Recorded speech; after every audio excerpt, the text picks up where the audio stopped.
vouliez intervenir. Alors la transition est faite. On est dans les sujets impacts locaux, conséquences pour les habitants, etc. Donc monsieur, puis vous monsieur.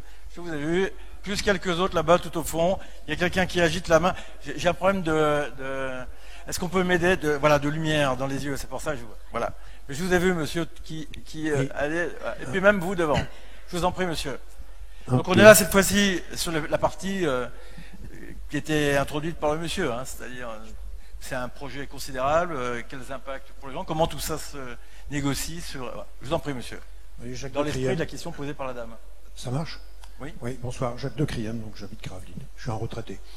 Donc j'ai entendu beaucoup de choses très intéressantes, donc c'est un débat passionné comme vous l'avez dit. Et moi ce qui m'inquiète, si vous voulez, c'est que vous avez parlé donc d'un projet ancien qui date des années 60. Vous avez parlé du général de Gaulle. Je vous rappelle qu'il a été aussi le promoteur de la filière électronucléaire. Et qu'en 1974, donc, est arrivé ce qu'on appelle la géante. On parlait de gigantisme tout à l'heure, donc nous aussi, on connaît le gigantisme dans le coin, puisque la centrale nucléaire, donc, est la plus grosse donc d'Europe. Et elle est située sur un territoire sur lequel il y a une vingtaine d'entreprises Seveso. Et tout à l'heure, vous avez dit, calmement d'ailleurs, que Lone-Plage n'était pas concerné par les risques technologique. Donc là, je me permets de vous reprendre. C'est pas ce que j'ai dit. J'ai dit simplement que dans dans le périmètre du projet, il n'y avait pas d'entreprise Seveso qui touchait le projet. L'entreprise Seveso, c'est au moins 10 km sur le plan des évacuations. Donc moi, ma question, elle est simple. 200 000 habitants sont concernés donc, par une vingtaine d'entreprises Seveso donc, qui sont regroupées sur les territoires du PAD, enfin du port autonome de Dunkerque, à côté d'une centrale nucléaire donc, qui est la plus importante d'Europe. Nous avons donc à cette époque certainement donc, un plan de sûreté donc, qui a été étudié donc, dans le détail et qui prévoyait donc en cas d'accident nucléaire donc, sur l'évacuation des populations avec application du PPI, donc des évacuations possibles par des routes, donc à droite, à gauche, tout droit, pour pouvoir donc évacuer à peu près donc, dans un rayon de 10 km d'emprise, on va dire 100 000 habitants. Donc j'ose pas imaginer donc j'espère qu'il n'arrivera jamais quoi que ce soit. Nous, on est assez optimistes à Gravelines de ce côté-là. Donc moi, ma question est toute simple. Vous avez prévu deux solutions, la solution atlantique et la solution baltique. C'est vrai que la solution baltique, par rapport à ce qu'a dit notre ami le Docker, je le rejoins tout à fait sur tout ce qu'il a dit, et je pense que nous, Gravinois, on la préférerait. On n'est pas contre le développement du port. Par contre, est-ce que l'analyse de sûreté donc, a été reprise? Et est-ce qu'elle permet de confirmer qu'aujourd'hui, en isolant davantage donc, la géante dans un recoin du Haut-de-France, ou des Hauts-de-France, qu'il n'y aura aucun souci si un PPI avec évacuation des populations donc, venait à se déclencher? C'est ça ma question. Alors, une question nette, claire et précise. Est-ce que le projet a un impact sur les risques technologiques? Pas seulement un impact direct d'ailleurs, mais par le fait qu'il y ait des marchandises qui circulent, divers et variés. Voilà. Est-ce qu'il y a un souci supplémentaire, parce qu'il y en a déjà de toute façon, hein, monsieur, vous avez raison, quant à ces sujets de risques technologiques? Je crois que c'est 15, 16 sites Seveso, c'est ça? Alors, premier élément, c'est 17 au total. 17 au total. Voilà. 17. Premier élément, le projet Atlantique, il vise à développer du conteneur dans la continuité du quai existant. Ça, c'est le premier élément. Deuxième élément, vis-à-vis du projet, c'est ce que je disais tout à l'heure par rapport au cercle de danger des différents industriels qui aujourd'hui sont sur le port ouest. Ceux qui sont Seveso seuil haut, vous avez Aluminium Dunkerque qui a cantonné l'ensemble de ces cercles de danger sur son périmètre foncier. Vous avez BASF qui a cantonné l'ensemble de ces cercles de danger sur son périmètre. Et vous n'avez pas, dans le périmètre du développement du bassin de l'Atlantique, d'installation Seveso, seuil haut ou bas. Vous n'en avez pas. Donc nous ne sommes pas dans cette, dans cette coexistence entre les risques technologiques et ce projet de développement d'infrastructure. Deuxième question que vous posez, c'est les réseaux routiers. Bien entendu, le développement d'un projet comme celui-là va s'accompagner d'une modification du réseau routier dans la desserte du terminal et dans l'évacuation des marchandises par rapport à ce terminal. Donc effectivement, vous avez dessiné sous forme schématique à ce stade, parce que les études de détail ne sont pas terminées, la première chose qui est une voie parallèle à la RD 601 qui va partir depuis le giratoire d'Eurofret pour aller... Ça vaudrait le coup qu'on ait une carte là, hein, pour le coup. On va vous la mettre. Voilà. Donc vous avez une première route en vert qui est une route de desserte qui va permettre aux habitants qui habitent le sud de Gravelines de pouvoir se connecter plus directement à la route nationale 316 pour aller vers l'échangeur donc 53, Lonne-Plage. Vous avez en première phase une route de contournement qui va partir depuis le giratoire de Lonne-Plage et qui va faire le tour du bassin pour rejoindre la RD 601, qui sera elle-même connectée à cette fameuse nouvelle route, donc en vert, et qui permettra de faire une trame complète, routière, complémentaire, qui existe partiellement aujourd'hui sur le territoire, puisque vous avez la RD 11, mais qui est une voie de campagne, et vous avez des petites voies, des petits chemins vicinaux qui passent et qui vont d'un corps de ferme à un autre corps de ferme dans la circonscription. Donc voilà les éléments de routiers complémentaires qui permettront d'assurer une desserte complète de cette zone. Donc le monsieur qui agitait tout au fond la main. Oui, alors c'est la même question. Donc allez-y, je vous en prie, monsieur. Oui. La 25 ou la 16 qui est déjà saturée. En cas d'évacuation, ça deviendra compliqué. Sauf que les sorties de terminal, en tout cas les sorties du terminal à conteneurs futurs, ne sont pas les mêmes et sont doublonnées par rapport à celles qui existent aujourd'hui. Oui, mais les autoroutes en elles-mêmes sont déjà saturées. Oui. Voilà, elles le sont peut-être de temps en temps à l'heure de pointe, mais absolument pas. Bon, je savais que ça allait vous faire réagir, donc ça prouve que vous êtes toujours attentif. La situation qui nous a été donnée. On n'est pas gestionnaire de réseau. Réponse à votre question, il n'habite pas là. C'est ce qui... Monsieur raison. Non, oui. Ça c'est clair que tous les gens qu'on a vus nous disent moi je suis bloqué au rond-point de ça. Ça permettait de détendre l'atmosphère. Voilà. Ben, c'est bien. Si elle était tendue. À vos risques et périls, c'est bien. Vous êtes. Je vous en prie, monsieur raison. Alors, effectivement, la problématique aujourd'hui sur le réseau routier est une problématique qui n'est pas sous la main du port. Nous ne sommes pas les gestionnaires de réseau, que ce soit la route nationale, que ce soit la route départementale ou l'autoroute. Néanmoins, bien entendu, c'est un sujet qui nous préoccupe. Par rapport aux sorties du terminal, vous avez déjà un fonctionnement par rapport au ferry et par rapport à la connexion à l'autoroute, ça existe déjà. Les modalités de fonctionnement du terminal futur, des terminaux futurs, sont bien sûr adaptées à cette augmentation du trafic routier. L'idée du port, c'est effectivement de travailler sur des amplitudes plus larges que ce qui se fait aujourd'hui, pour pas passer aux heures de pointe et pour pas effectivement rajouter de la saturation à la saturation. Donc, je voudrais juste dire une chose, c'est que la réponse de monsieur Raison indique une seule chose, c'est qu'il faudrait que le préfet, le sous-préfet, les services de l'État s'occupent du sujet. D'ailleurs, y a-t-il un représentant de l'État dans cette salle qui s'intéresse au sujet, qui est compétent? C'est bien, ils sont pas là. Donc tout ça pour dire qu'il y a bien un moment donné où chacun devra prendre sa responsabilité, et le débat public, il n'est pas seulement de dire monsieur Raison, il doit porter toute la misère du monde, mais que chacun, là où il est, en fonction de sa compétence, devra au terme du débat public prendre sa responsabilité. Les gens qui ont la responsabilité de la circulation sur les routes devront répondre aux questions qui sont posées par les citoyens, parce que sinon, je pense que les citoyens auront quelques raisons d'être en colère. Madame, vous vouliez intervenir? Oui, je vous en prie. Oui, il y a le monsieur qui avait... Il y avait sur le même sujet, vous êtes... Oui, vous inquiétez pas. Allez-y, madame. On fait un système... Est-ce qu'on peut amener un micro à la dame, s'il vous plaît? C'est le principe dit un peu étonnamment de la fermeture éclair. C'est quand une femme demande la parole, elle a la priorité. Est-ce que vous pouvez amener le micro, s'il vous plaît, madame? Voilà. Je vous en prie, madame. Ensuite, monsieur. Cette fois-ci, c'est définitif. Non, les dames parlent peu. Je suis également résidente de Gravelines, donc j'avais plusieurs questions en une.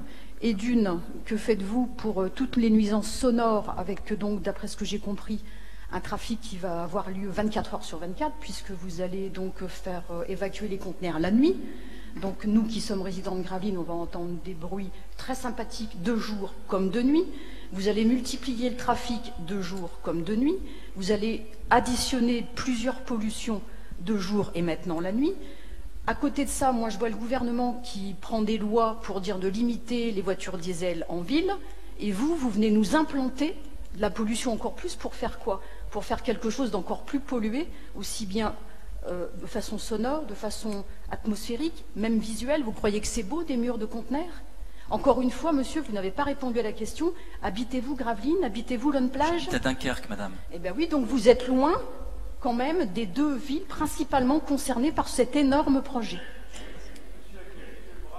On a vraiment votre question, mais sinon il va me tuer le monsieur là-bas. Je vous en prie. Oui, vous pouvez parler, monsieur. Je vous en prie, allez-y, vous êtes chaud bouillant. Enfin, j'ai le micro.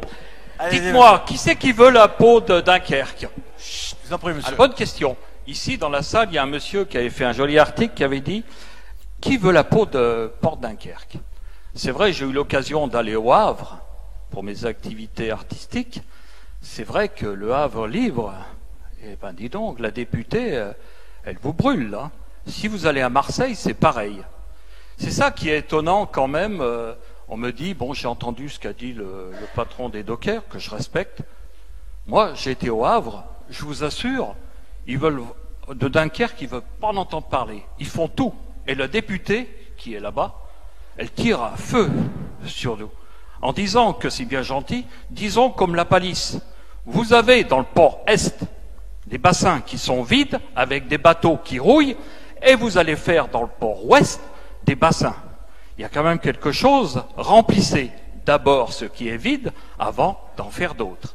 C'est le député du Havre. C'est pas moi, Alain Marcy, qui parle. Non, si vous vous mettez à applaudir le député du Havre, on peut en sortir. Écoutez, moi je vous renvoie l'ascenseur. Deuxième question. Quel est l'avenir de la CUD? La CUD a perdu, si les chiffres nous seront dévoilés, en 2016, 5000 personnes. Moi, je me pose la question, j'habite à Lonne-Plage. Si à ce train-là, on perd 2% de la population, il ne va pas rester grand monde sur la CUD. Donc, expliquez-moi que va devenir le port Dunkerque. Ce sera peut-être un grand port, avec sans doute des drones, des robots. Mais la population, elle sera où? Voilà mes questions. Merci. Parfait. Vous n'êtes pas présenté, monsieur. Vous avez agité la main ou j'ai pas entendu. Je vous prie d'en excuser. Vous êtes monsieur? Monsieur Alain Marcy, habitant à Lonne-Plage, Parfait. à 2 pas d'ici, et j'y suis depuis 30 ans. Parfait. Alors, qui avait demandé encore la parole? Oui, vous en prie, monsieur. Oui, il y a encore un autre. On fait si je peux me permettre, un coup à droite, un coup à gauche. Oui, bonsoir, je vais Grande Sainte. Moi, je vais venir sur le transport par semi-remorque, par 38 tonnes. J'ai regardé votre documentation. Alors, en 2017, 600 poids lourds par jour dans les deux sens. Phase 1, 2200 poids lourds par jour dans les deux sens, c'est-à-dire plus 1600 par jour. Phase 2, 2800 poids lourds dans les deux sens par jour. Alors, ça fait plus 600 par rapport à la phase 1. On sait que 25% des accidents mortels sur les autoroutes sont dus aux poids lourds, plus la pollution énorme. Vous dites dans votre brochure un réseau routier de qualité, ce qui est faux.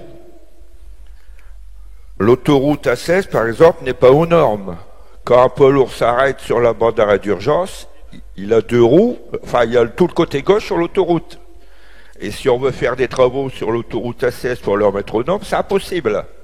D'accord? Ensuite, vous dites, nous ne sommes pas gestionnaires du réseau, mais c'est quand même vous qui serez responsable des accidents possibles et en plus de la pollution excessive. Les poids lourds, vous savez, ne respectent pas le code de la route sur la 16 ou la 25. On voit des convois de poids lourds. Il faut 50 mètres entre deux. Alors vous dites toujours, c'est pas nous, on est responsable de rien. Vous êtes responsable de quoi alors? Vous n'êtes pas gestionnaire du réseau, mais c'est de votre faute s'il y aura 4 fois plus de poids lourds sur les autoroutes. C'est pas la faute du préfet, hein. Bien qu'il donne son autorisation, c'est pas la faute. Alors il y a aussi dans l'assistance, il y a 2 maires qui sont là dans la salle et il y a parmi eux il y a des électeurs des deux villes. Alors j'aurais souhaité savoir par rapport aux enjeux de pollution, d'emploi qui me semble un petit peu exagéré. Enfin, on peut toujours faire des trucs des rêves sur la comète, mais enfin bref, j'aimerais savoir leur position par rapport à ça. Et qu'est-ce que vous répondez? Parce que moi, ça m'énerve un peu quand on dit nous ne sommes pas gestionnaires du réseau. Mais vous êtes quand même c'est vous qui provoquez les choses. On peut dire les choses sur impact. Parfait. Impact pollution. Donc, l'impact pollution, c'est quand même pas compliqué. C'est la qualité de l'air, c'est le bruit, c'est les particules. Donc, est-ce que vous avez réfléchi à la façon dont toutes ces questions se posent en fonction de l'évolution de votre projet? Il y a même je crois que le maire de Grande-Sainte-Audour pose des problèmes de santé publique, hein, etc. Donc, comment vous avez étudié, comment vous étudierez, comment vous voulez étudier l'ensemble des questions qui sont posées par nos concitoyens, indépendamment des appréciations un peu critiques sur la responsabilité des uns et des autres. Oui? Mais attendez, monsieur, s'il souhaite parler, le maire de Grand-Sainte, il n'est pas là, mais les maires, s'ils veulent parler, ils parleront, et je ne doute pas qu'ils aient l'intention de dire quelques mots. Mais, bon, car je les ai évidemment rencontrés. Alors, pollution, bruit, air, lumière, voilà, santé publique, est-ce que...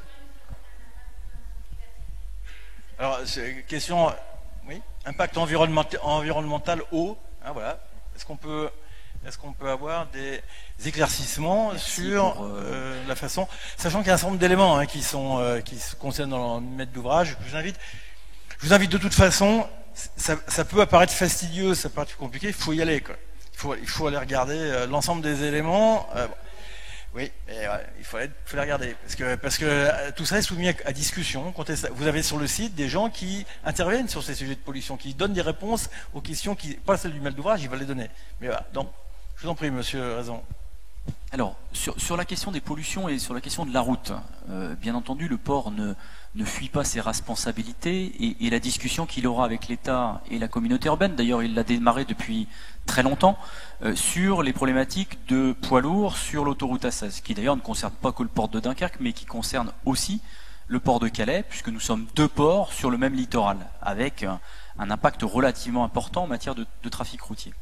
Alors sur les pollutions, il y a plusieurs choses qui sont en train de changer.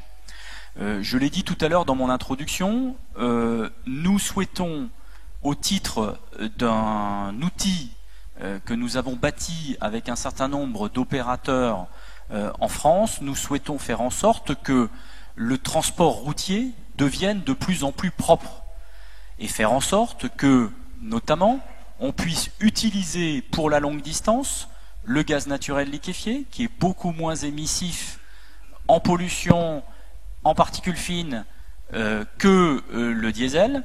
Nous souhaitons faire en sorte qu'il y ait un mouvement important de la part des transporteurs régionaux, mais aussi des extérieurs, sur l'utilisation du gaz naturel liquéfié. Ça, c'est un premier champ. Deuxième champ, vous savez très bien, et vous le voyez dans la presse quasiment tous les jours, que des opérateurs, et pour le citer, le groupe Renault, Trucks, vient de développer de son côté des camions électriques.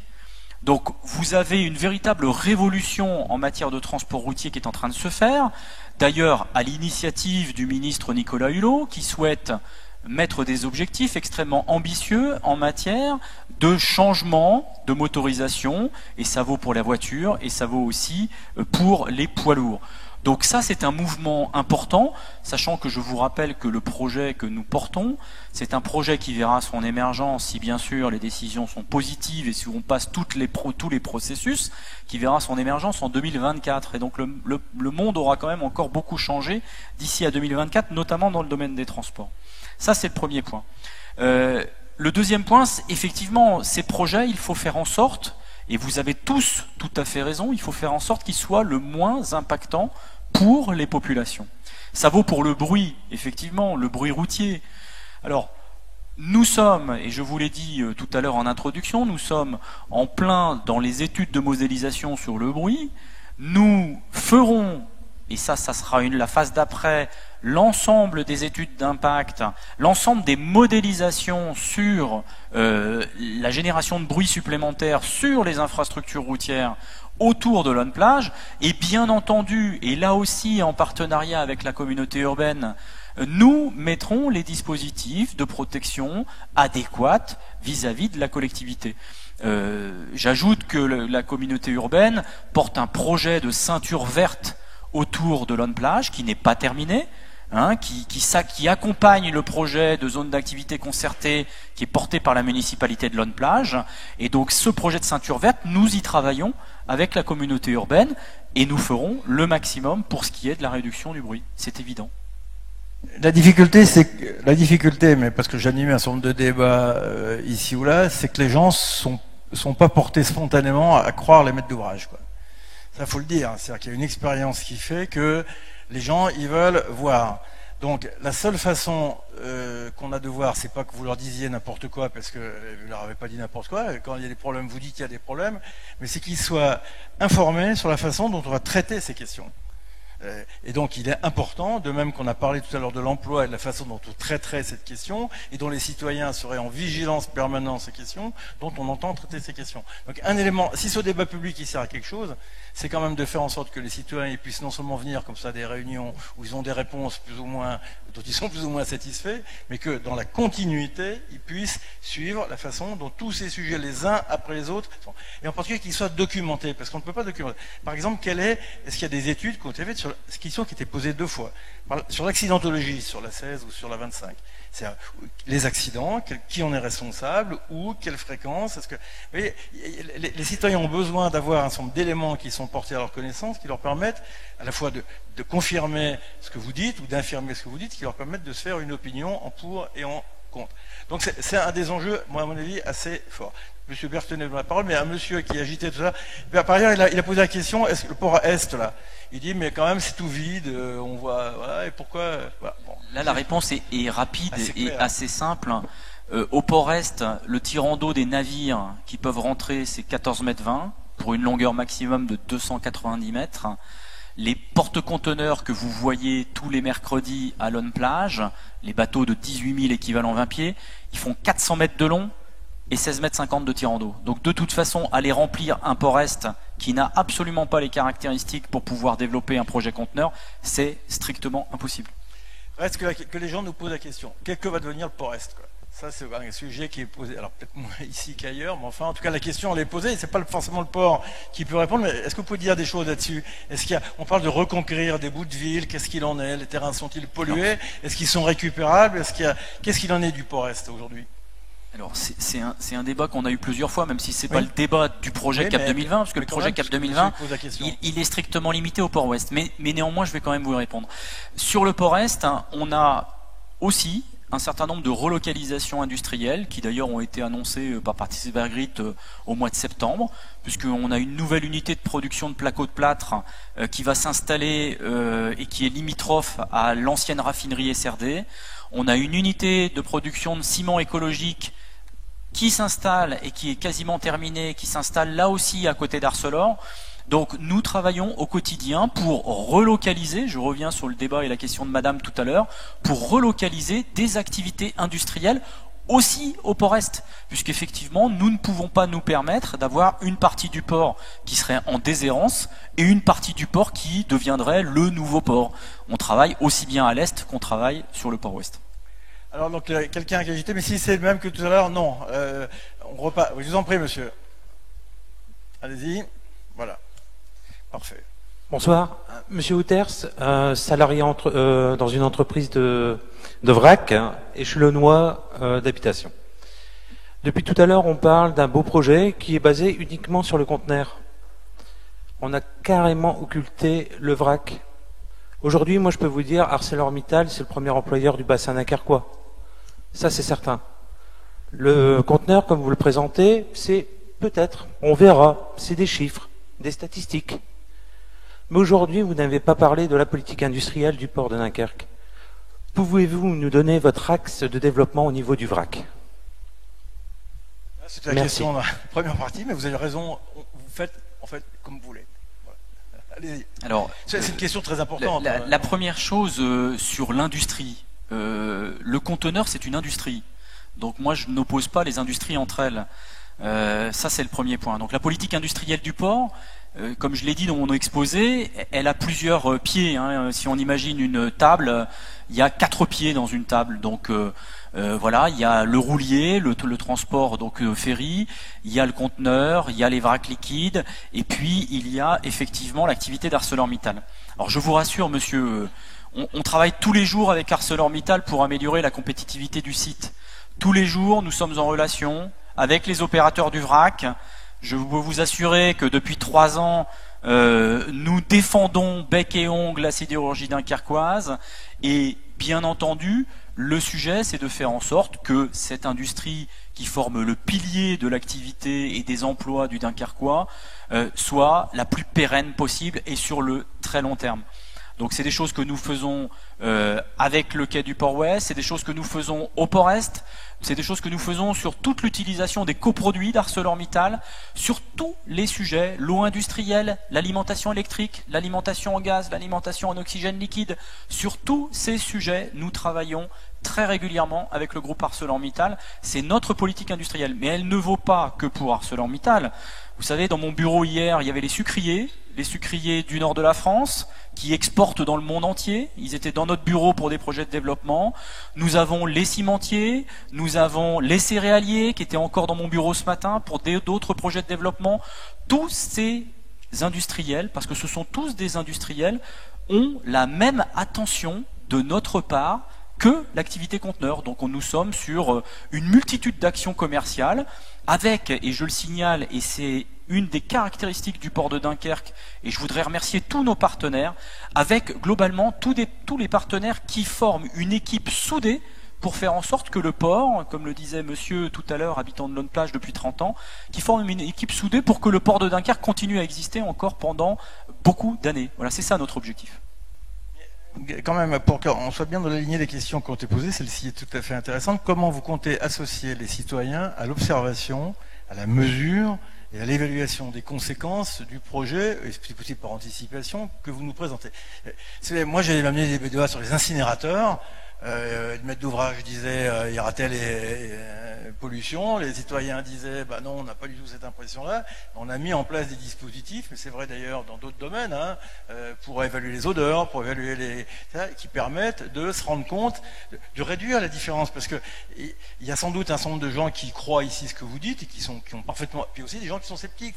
Il faut prendre compte, nous on vous le dit de façon tout à fait tranquille, des gens qui sont sceptiques. Comment vous faites pour réduire la différence entre les chiffres que vous donnez, les expériences dont vous parlez et le sentiment de nos concitoyens? Comment vous pouvez imaginer d'associer les citoyens à la suite du débat public mais concrètement, quoi, bruit, lumière, pollution, mesure des pollutions, comment ça se passe? Parce que faut bien qu'on avance.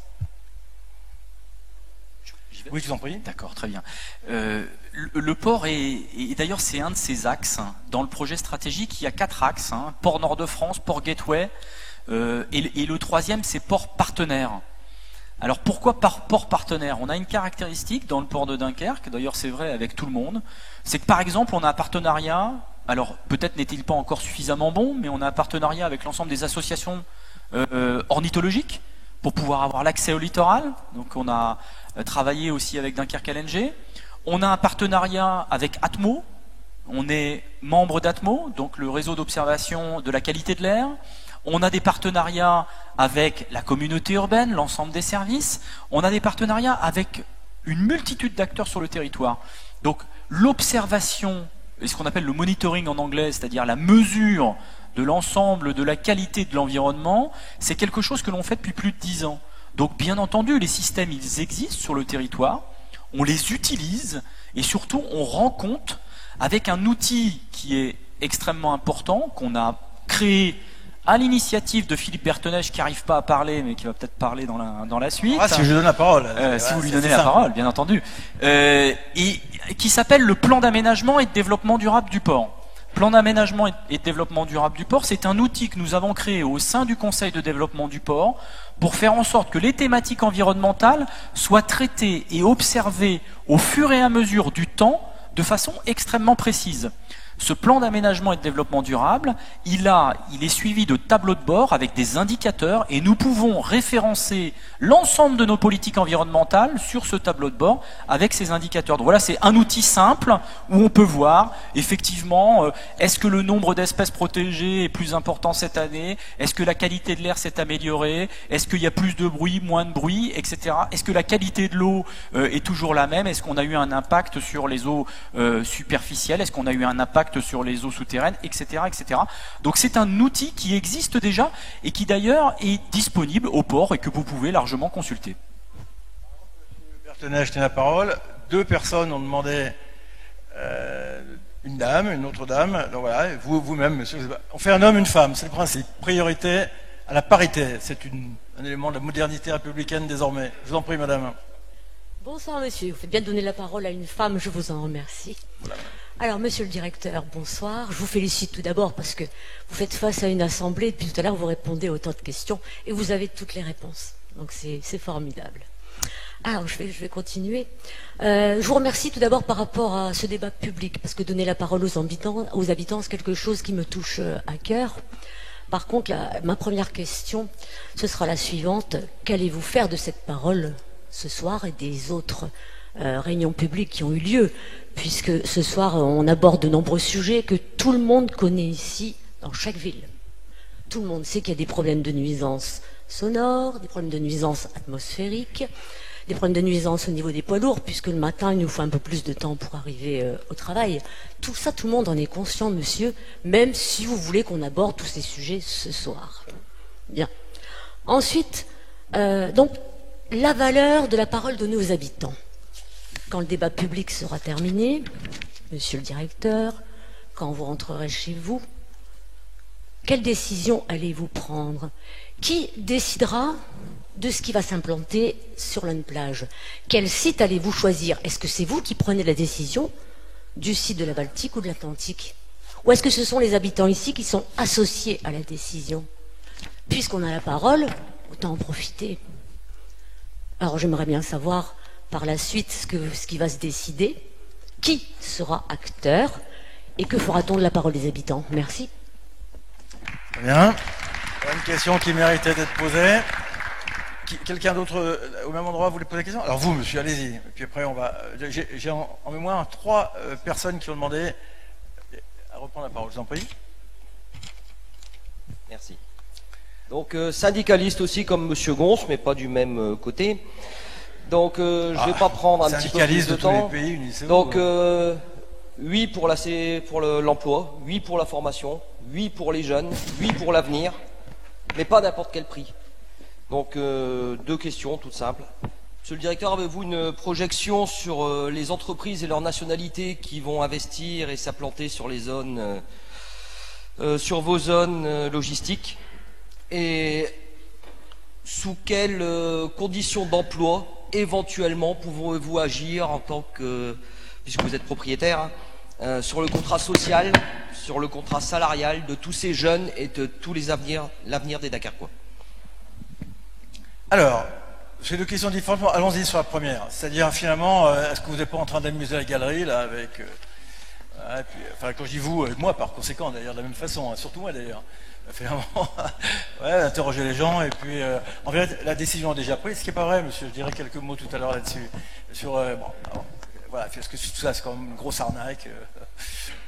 Vous avez fait du teasing puisque vous avez dit que vous allez donner la réponse après. Oui, non, je dirais sur le fait, est-ce que c'est déjà décidé? Sur le processus, rassurez-vous, madame, c'est pas moi qui décide tout seul. Hein. Moi, je porte un dossier et je fais en sorte que la gouvernance du port, donc ce que je vous ai montré tout à l'heure, le conseil de surveillance, puisse décider en son âme et conscience du projet qu'on doit faire.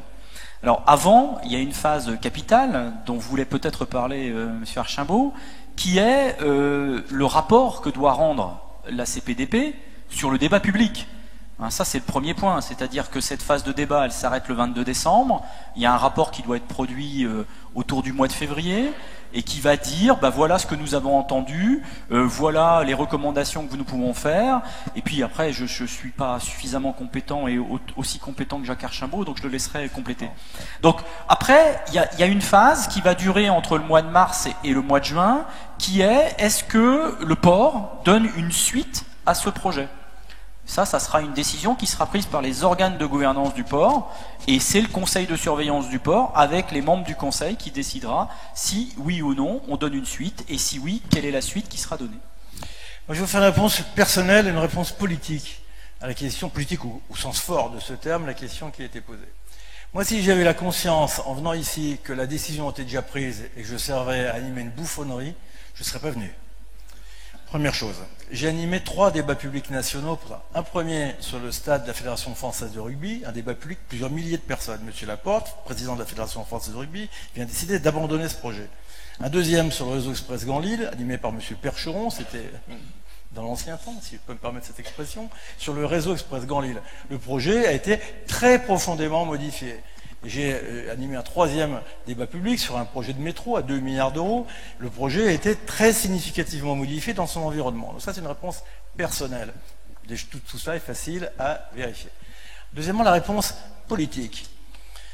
Il est assez clair, l'itinéraire a été rappelé. Le compte-rendu du débat, qui d'ailleurs sera joint à l'enquête publique, va parvenir sur le bureau des autorités, comme disait Coluche, les gens qui sont autorisés, ou qui se sentent autorisés, puis un sale Coluche, à prendre des décisions. Ils vont aller sur le bureau. Donc ils vont regarder des aspects économiques, ils vont regarder des aspects sociaux, ils vont regarder des aspects politiques, ils vont regarder la façon dont les habitants ont été consultés et associés à la prise de décision. Et je peux vous garantir qu'aussi bien s'agissant des autorités nationales de ce pays, droite, gauche confondues, que les autorités européennes qui seront associées au financement, la question de la façon dont la parole des habitants est prise en compte est déterminante. Aujourd'hui, on est en 2017, dans la façon dont on prend les décisions. Le critère d'acceptabilité, pour prendre un jargon technocratique, chose d'important. Donc, de fait, même si on a fait le port après une option, et la raison de prendre une option, parce qu'il était venu en disant, bon, c'est pas, peut-être bien que oui, peut-être bien que non, vous aurez dit, vous essayez. Bon. Donc le port, il a pris une position, il y a un certain nombre de décisions qui seront prises au terme du débat public. C'est open. Je le dis politiquement, j'ai vu une série de débats. La Commission nationale des débats publics a mené 17 débats sur le ferroviaire, 3 à l'arrivée. Pour des raisons qui touchent au fait aussi qu'il y a de l'argent public, il y a un choix à faire. Enfin, donc la procédure politique, la procédure dans notre pays, qui inclut le droit à la participation, fait que les choses ne sont pas faites. Ensuite, il y a différents modes d'expression des habitants. C'est quand même pas moi qui vais dire aux habitants de Laune-Plage comment il faut qu'ils fassent pour se faire entendre. Ils sont assez grands pour cela. Donc cette réponse à la fois personnelle et politique est extrêmement importante. Et nous ferons un atelier de clôture dans lequel nous ferons un certain nombre de propositions, non pas sur le fond du projet, car ce n'est pas notre job, mais sur la façon dont il faut poursuivre cette affaire. Il y a un garant qui sera nommé. La loi prévoit qu'après le débat public, c'est une réponse importante, il y a un garant qui évalue la façon dont le maître d'ouvrage a répondu aux questions qui ont été posées. Alors voilà, moi je ne mettrai pas ma tête, madame, mesdames, messieurs plutôt, parce que tout le monde, vous avez cette interrogation sur le bio, pour savoir si les pouvoirs publics vont entendre ce que vous avez dit, je ne mettrai pas ma tête. Mais par contre, sur le fait que ça aura un poids à l'arrivée, ça j'en suis absolument convaincu. Oui, madame, vous vouliez me faire une objection. Là, exceptionnellement, je vais vous donner la parole, parce que, vous voyez, je le dis avec une certaine solennité. Sinon, il n'y a plus de démocratie, vous comprenez. Je vous en prie, madame.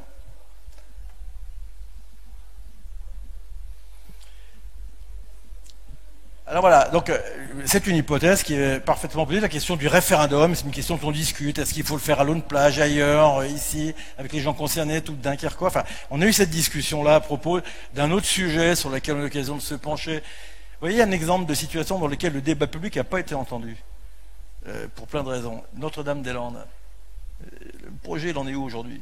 Il en est où aujourd'hui le projet ? Il est planté, parce qu'on peut écouter les citoyens. Je ne dis pas qu'il ne fallait pas le faire, ou qu'il faut le faire, ou je ne sais pas moi s'il faut le faire, je n'ai pas d'opinion, je suis neutre sur tout ça. Le fait est qu'il y a quelque chose qui s'est passé, et, bon. Et j'en peux citer. Bon. Et puis il y a eu un référendum sur le sujet. Et puis c'est bloqué, 55% des gens, sur un certain. On dit que.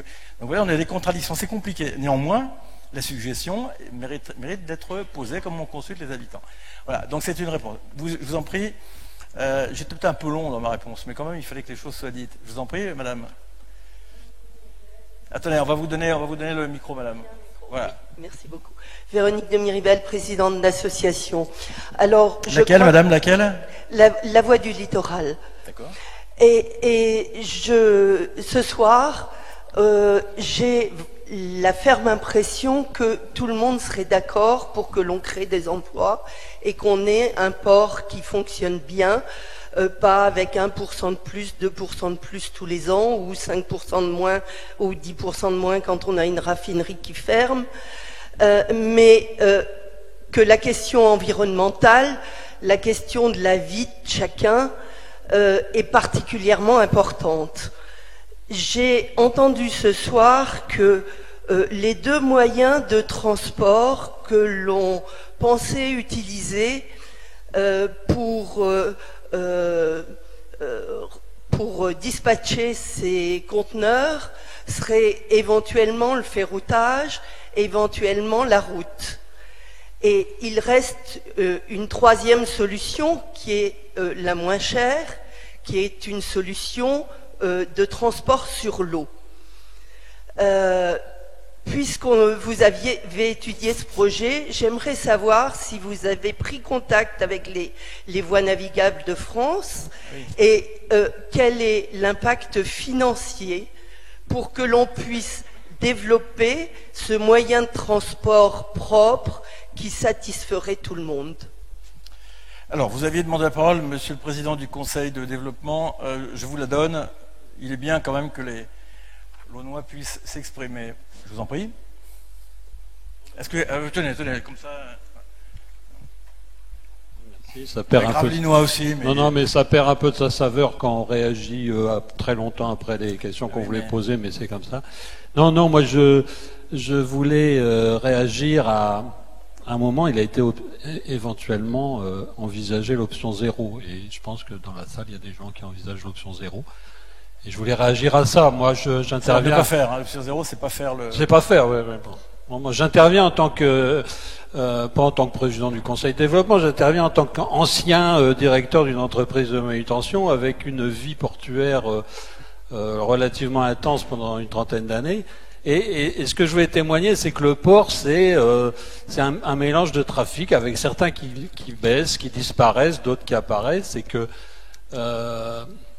en 2008, quand tout d'un coup on s'est retrouvé avec 0 tonnes sur un quai où d'habitude on en faisait 1 million de tonnes parce que la crise passait par là, on a cru tout d'un coup que la fin du monde était arrivée. Et moi je crois qu'aujourd'hui, pour répondre à la question de M. Outers sur la politique industrielle, la question de M. Outers, c'est pas les tonnes destinées aux usines de Dunkerque, c'est les tonnes qu'on faisait à destination des usines de la Lorraine, qu'on faisait à destination des centrales électriques au charbon de l'Angleterre, qu'on faisait à destination d'autres industries qui ont disparu parce que les industries qu'on alimentait ont disparu. Et je pense qu'aujourd'hui, le projet, on n'a pas le droit de le rater.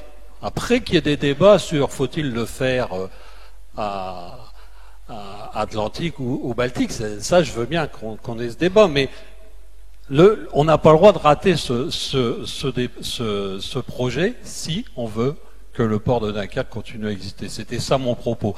Après, j'avais des réponses sur les bassins du Port-Est, etc., mais ça sentirait le réchauffer, je ne le ferai pas. J'entends bien le propos relayé sur l'importance économique du projet pour les emplois à venir ou à pérenniser, en tout cas sur le port. Par contre, je reviens sur la question environnementale. Aujourd'hui, vous nous avez mentionné que vous étiez membre de l'ATMO, donc vous connaissez parfaitement bien la qualité de l'air du Dunkerquois, qui aujourd'hui est régulièrement frappé par des épisodes de pollution de particules fines. Ma voisine de droite a rappelé la vision et les engagements stratégiques du gouvernement de réduire la part du diesel et d'interdire les voitures thermiques d'ici à 2040 ou 2040. Aujourd'hui, vous avez aussi également mentionné au monsieur qui est parti l'absence de poussière. Le projet va se décliner en plusieurs étapes. Le premier, c'est le dragage. Vous l'avez mentionné une première fois. Aujourd'hui, on a effectivement l'extension du quai de Flandre avec les premiers camions qui circulent tous les jours entre Lune-Plage et Gravelines qui participent justement à cette rotation pour le dragage du quai de Flandre. Route que j'emprunte régulièrement. Les camions ne sont pas bâchés pour une raison de rapidité et d'ergonomie au niveau du chargement des camions. Donc je vous laisse imaginer l'état des voitures et l'état de nos poumons. Aujourd'hui, mécaniquement, on annonce une vision à 2,5 millions de conteneurs par an, contre 350 000 aujourd'hui. Donc on va multiplier par 7 le nombre de conteneurs. Donc j'ai bien entendu le mixte, voie fluviale, train, mais forcément camion. Camion pour le dragage, pour l'extension, donc qui va amener des poussières qu'on constate aujourd'hui sur les routes, sur nos voitures, et au niveau de la qualité de l'air de Dunkerque, pas du Dunkerquois. Et camion à venir pour le transport, donc forcément des conteneurs. Donc ma question, c'est aujourd'hui, est-on prêt à sacrifier notre santé, la santé de vos enfants, de mes enfants, pour assurer quelques emplois et prospérité en région launoise ou gravelinoise? C'est ça ma question. Est-ce que ça vaut le coup de sacrifier la vie des gens? Attendez, je ne pose pas le débat en ces termes-là. La première chose, c'est la situation que vous constatez sur les travaux du quai de Flandre d'aujourd'hui. Alors déjà, on ne fait pas de dragage par la voie terrestre. Ce que vous avez, c'est simplement des déplacements de matériaux pour réaliser le quai qui est en train de se construire. Donc on est sur des déplacements de matériaux à l'intérieur du périmètre du terminal à conteneurs. Donc on n'est absolument pas sur des mouvements de grande ampleur.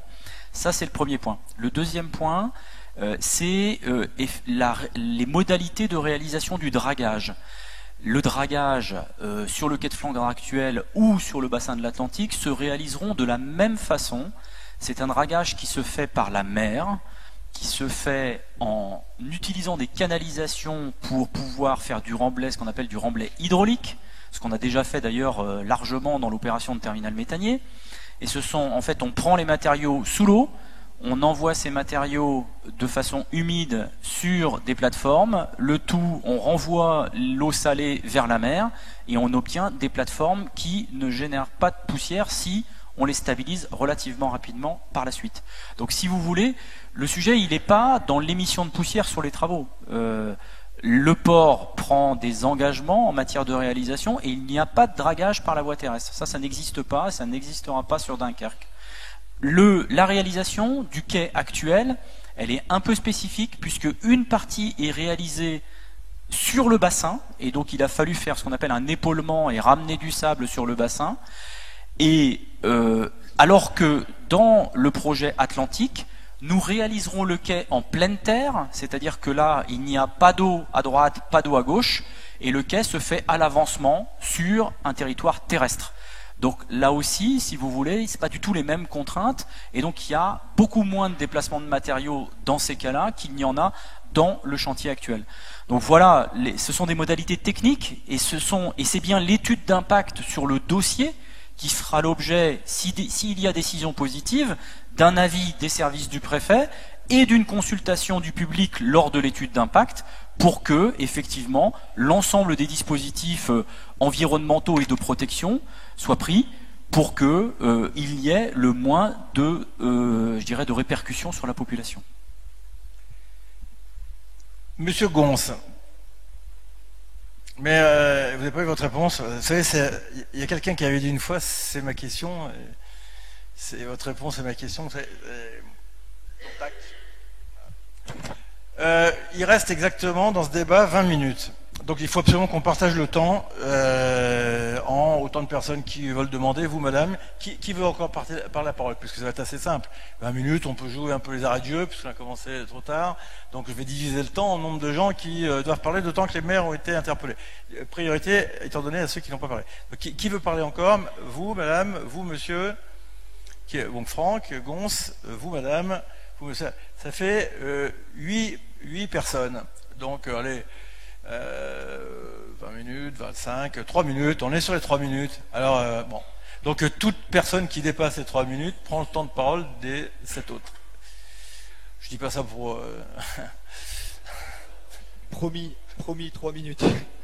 Non, donc là, je vais intervenir et je vais prendre une casquette en tant que président de l'association LADASM, donc l'association de défense motocycliste, donc circuit Bernard Gouvard. Qui est... Vous allez faire des amis avec les écolos. Alors, peut-être, mais bon, ce terrain est là depuis plusieurs années, maintenant plus de 10 ans, et je pense pas qu'on a été jusqu'à maintenant mis dehors du territoire parce qu'on pratique la moto. Moi, ce que je voudrais donc avec cette fonction et cette responsabilité, et aussi me porter porte-parole pour aggraver mon cas et être le porte-parole de l'association des chasseurs des dockers. Moi j'ai une question, c'est l'accompagnement de ces associations donc, qui vivent depuis longtemps. Donc la moto, c'est depuis les années 70. La moto, sachant qu'elle a été organisée, puisque, je ne vais pas faire tout l'historique, on va déposer un cahier d'acteurs et j'invite tout le monde à le lire s'ils veulent plus de détails sur l'assaut. Mais en tout cas, c'était vraiment fait clandestinement, c'était de la moto et du quad, tout et n'importe où, dans le port, sur des zones de sable, des zones de terre. Aujourd'hui, depuis plus de 10 ans, nous sommes organisés, encadrés, et avec un respect bien évidemment de l'environnement en termes d'ouverture de terrain, de pratique des motos avec des améliorations au niveau des émissions de CO2, etc., etc. Donc j'essaie de gagner du temps. Premier accompagnement, donc si on est sur le bassin de la Baltique, le terrain disparaît complètement. Donc vous pensez bien que nous, il sera hors de question d'abandonner cette activité et qu'on va revendiquer un secteur ailleurs pour toujours pouvoir exercer cette activité qui fait à peu près 17 000 passages par an, qui génère beaucoup de compétitions et de professionnels, puisqu'on a quand même eu pas mal de champions sur le territoire. Si c'est côté Atlantique, là on est un peu moins impacté, mais toujours la même question, comment vous allez et comment le GPMD va répondre à ces impacts au niveau des associations.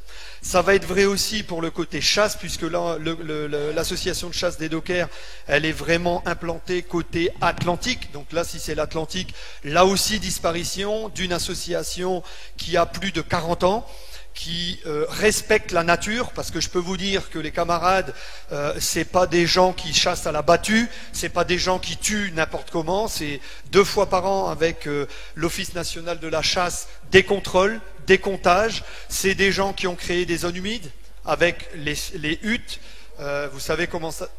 Non mais vous pourrez parler, arrêtez de rigoler, parce que ça, c'est du sérieux, pas interrompre l'orateur, s'il vous plaît, merci. Non mais donc... Non, mais en tout cas, je peux vous dire qu'il y a beaucoup de nature qui s'est créée autour de ça. Il y a un écosystème, puisque je répète, une flaque qui est créée, c'est une zone humide, et on crée donc des protections pour les animaux. Et je vais m'en arrêter là et pas développer plus parce que les 3 minutes sont là. Donc, comment va être effectué l'accompagnement? Et bien sûr, vous avez compris que moi qui a cette casquette des 2 associations et qui représente ces 2 associations, on va venir revendiquer de la mesure compensatoire, car on a bien compris, oui à l'économie, parce qu'il n'y a pas d'économie sans loisir, mais on ne souhaite pas abandonner notre loisir. Parce que la vie, c'est pas que le travail, c'est aussi des loisirs, comme la chasse et la moto que je représente. Merci. Parfait. Une dame avait demandé la parole. Où était-elle? C'était, excusez-moi, c'était vous, madame, je vous en prie. Est-ce qu'on peut vous amener, s'il vous plaît, voilà.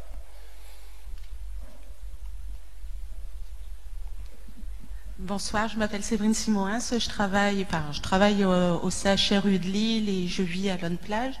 Ma question, c'était, peut-être qu'elle va vous sembler un peu naïve, mais est-ce qu'on peut encore vivre une petite ville comme Lonne-Plage à côté d'un port aussi grand? Est-ce qu'on peut vivre à côté? Est-ce qu'au niveau du bruit, ça ne sera pas insupportable? Est-ce qu'au niveau des camions, comme on le disait, est-ce qu'on doit penser à déménager si le projet se fait? Merci. C'est qualité de vie. Est-ce qu'on peut imaginer un port gigantesque? Est-ce que ça existe? C'est une interrogation profonde. Le débat a commencé par cette question-là, de la relation entre des territoires qui ont des identités fortes avec un projet de cette taille. Est-ce qu'il y a des précédents? Comment on fait à Anvers, comment on fait à Hambourg, comment on fait, etc. Est-ce que ça existe des endroits où on arrive à tenir le problème par les 2 bouts? Si ça existe, faisons comme eux. Si ça n'existe pas, ne faisons pas. Voilà, on peut dire les choses à peu près simplement. Un autre intervenant. Alors vous, monsieur, je vous en prie. Allez-y. Oui, bonsoir. Thomas Vernier, je représente les entrepreneurs de manutention. Donc j'aurai un avis un peu différent de ce qu'on entend ici. Évidemment, nous sommes... Est-ce que vous habitez Lonne-Plage Non, je travaille à Lonne-Plage tous les jours, par contre. Je suis aussi le directeur du terminal à conteneurs de Lonne-Plage. Donc je parle au nom des 4 entreprises de manutention du port de Dunkerque qui ont parlé d'emploi tout à l'heure, qui emploient plus de 500 dockers et 150 personnes administratives. Donc on représente à nous 4 650 emplois sous le Dunkerquois. Notre métier consiste à décharger et charger les navires pour quel que soit le type de marchandises. Donc on a parlé des marchandises vrac pour Arcelor notamment. les céréales, le conteneur, le break bulk, donc les produits finis d'ArcelorMittal. Et nous constatons depuis quelques années un report des marchandises, enfin en tout cas du transport des marchandises sous forme conteneurisée. Notre rôle d'entreprise, c'est de se développer, et c'est pour ça qu'on rejoint la volonté du port à développer l'activité conteneur, puisque si on ne va pas dans cette direction-là, les marchandises continueront à partir ou à arriver sur le territoire, mais par d'autres ports. Alors ensuite, pourquoi le projet Atlantique, que nous soutenons également, et là je me positionne en tant que technicien. On a besoin, pour recevoir les bateaux de plus en plus gros, et donc des volumes de marchandises de plus en plus importants d'un seul coup, d'une unité de lieu. Donc un seul linéaire de quai. Pourquoi? Puisque ça nous permettra de mutualiser les moyens plus facilement, que ce soit des moyens humains ou matériels, quand les gros navires arrivent, et en même temps, ça nous permettra d'éviter des ruptures de charge consommatrices en temps, consommatrices pour l'empreinte environnementale, puisque le terminal actuel est déjà connecté aux canaux et au réseau ferré. Si on se disperse, avec le projet Baltique notamment, en tout cas pour l'activité conteneur, on risque de perdre de la compétitivité et donc de rendre le projet tel qu'il est présenté beaucoup moins attractif pour nos clients qui sont les armateurs en lien avec l'Interland des Hauts-de-France. Voilà. Monsieur, par la même occasion, vous allez demander la parole. On va faire un tir groupé si on me permet, si les chasseurs me permettent cette expression. Florent Massard, je dirige une entreprise qui appartient au groupe Siinvest et qui est spécialisée dans la logistique portuaire, qui regroupe donc un certain nombre de métiers. Et mes fonctions m'amènent à visiter bon nombre de ports français ou étrangers.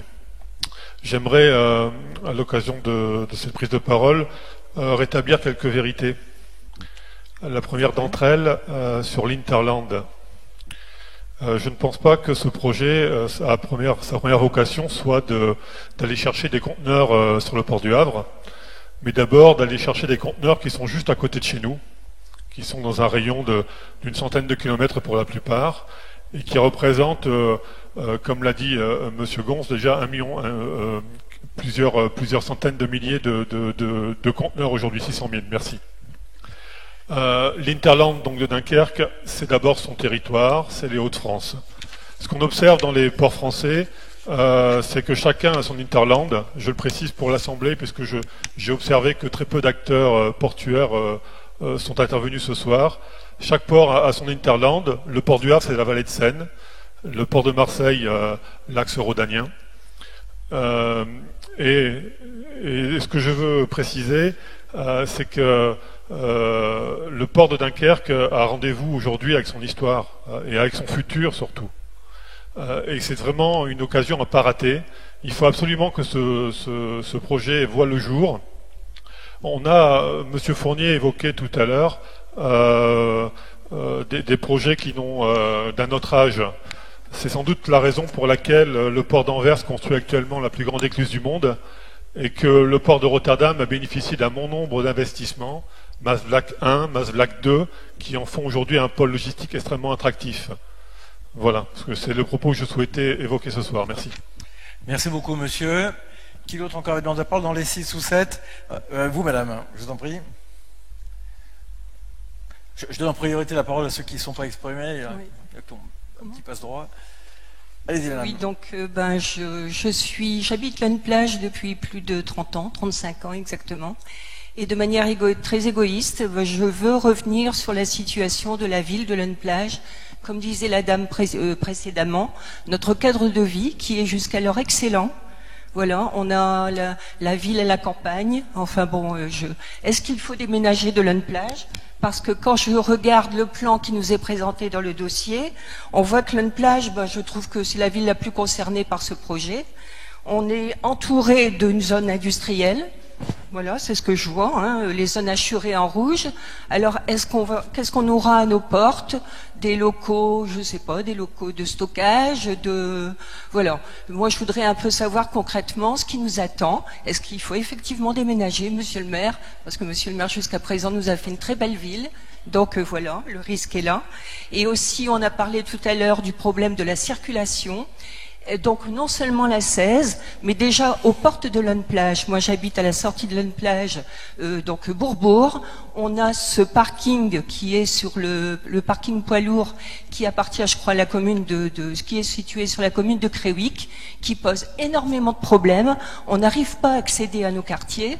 On a le développement donc du port qui a entraîné un afflux de camions, ce qui fait que, bon, effectivement, le rond-point de la Maison Blanche a été sauvegardé, mais tous ces camions se retrouvent à l'autre rond-point avant la 16. On fait que tourner en rond et attendre son tour. Enfin, ça devient vraiment très compliqué. Donc, ça me fait très peur, justement, cet accroissement encore du transport. Et comme le disait aussi une personne précédemment, voilà la valeur la valeur immobilière de nos maisons. Qu'est-ce qui va en résulter? Parce que voilà, est-ce qu'on a vraiment à gagner dans ce projet, nous habitants de l'On-Plage? Voilà.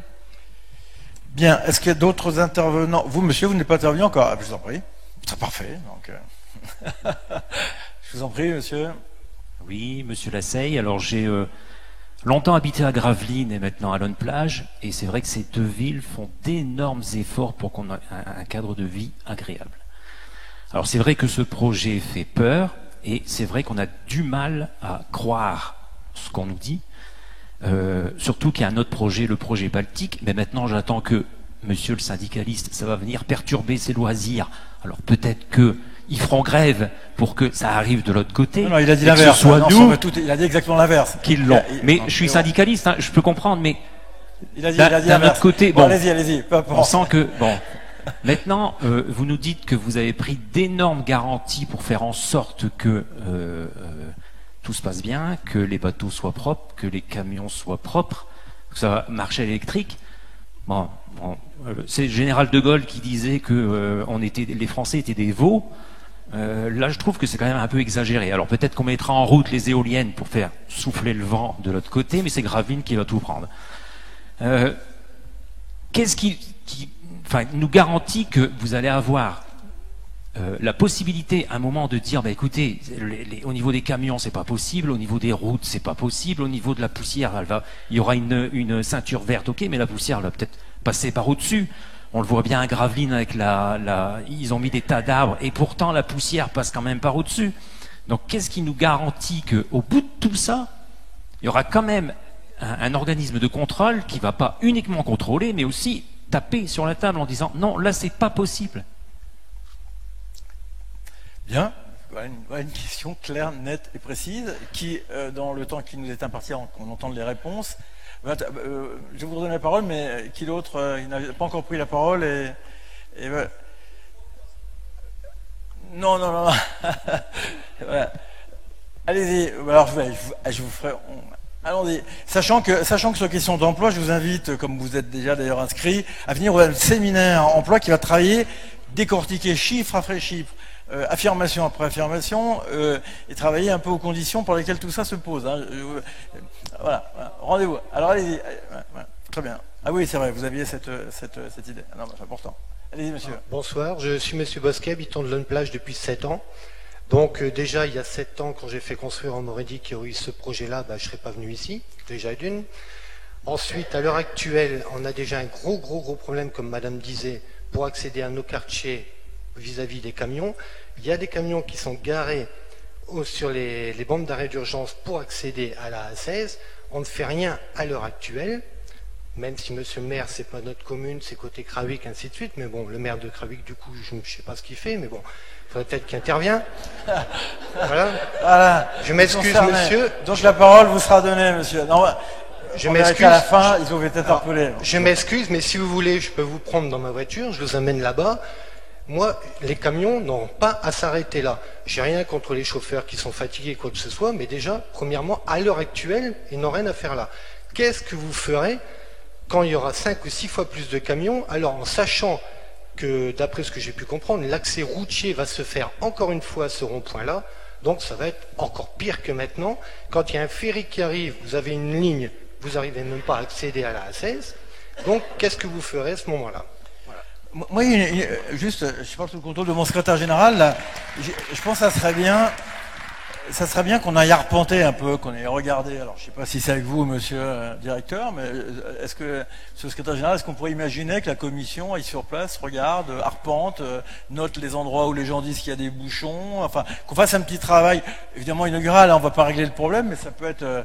ça peut être une bonne proposition d'aller voir un peu comment ça, ce que c'est, parce que là, un point sur une carte, c'est une chose, etc. Alors, oui, monsieur? Eh ben, on peut le faire, voilà. Ben, on nous a déjà dit ça. Il y a un monsieur qui nous expliquait qu'il mettait un quart d'heure pour sortir. Donc, bon, mais voilà. Alors, qui d'autre voulait encore intervenir? Vous, madame? Vous êtes déjà intervenu, non? Parfait. C'est parce que je vois mal, c'est pour ça. Bonjour, je suis Martine Mine, donc présidente d'Attaque Flandre. Qui a fait un cahier d'acteurs, donc. Hein. Voilà, oui, j'habite à Lone Plage aussi. Je suis aussi impactée. Déjà, actuellement, on est tous impactés par les camions sur les routes. C'est vrai que tous les habitants ici peuvent dire la même chose. Mais c'est pas pour ça que je vous appelle. C'est surtout parce que je vois que que les ports essaient de bien faire un beau projet, bien saucissonné, bien voilà. Mais moi, je pose quand même une question. J'aimerais quand même savoir si vous êtes sûr que les porte-containers vont s'arrêter ici. Parce que vous nous dites que, bon, je ne sais pas si vous avez eu l'occasion de voir l'étude d'Antoine Frémont sur le site, vous pouvez tous aller le voir. Si vous avez 1h18 à perdre, c'est vraiment intéressant. Antoine Frémont, c'est un... Comment Oui, on peut raccourcir, on ne peut le regarder tout. C'est 1h18. Ah oui, mais c'est très bien, c'était bon, voilà. C'est quand même un spécialiste du transport par mer, mondialisation et des transports de containers qui pose aussi cette question. Il se demande si on n'est pas arrivé au bout de cette mondialisation. C'est bien beau d'avoir, de toute façon, c'est très bien dit, et vous le dites à chaque fois, vous pensez, vous croyez, vous supposez que à chaque fois, c'est les termes de Monsieur Raison et de Monsieur Lebris. Voilà.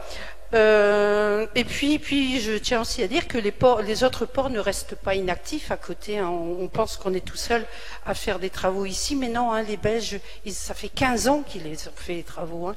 Moi, je ne sais pas si vraiment les ports vont vraiment venir s'arrêter ici. Alors, je ne sais pas, ça fait vraiment... pratiquement 689 millions, c'est ça? Ouais, 689 millions. Moi, j'espère que ça ne soit pas mis dans le vide. Hein. Voilà.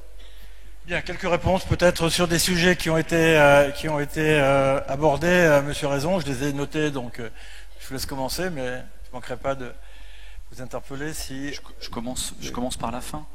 Oui. La première chose, madame, j'ai repris quelques éléments techniques de l'évolution de la flotte mondiale sur les porte-conteneurs en vous disant qu'il y avait au départ 2 grands ports dont les caractéristiques géographiques et techniques permettaient d'accueillir les grands navires.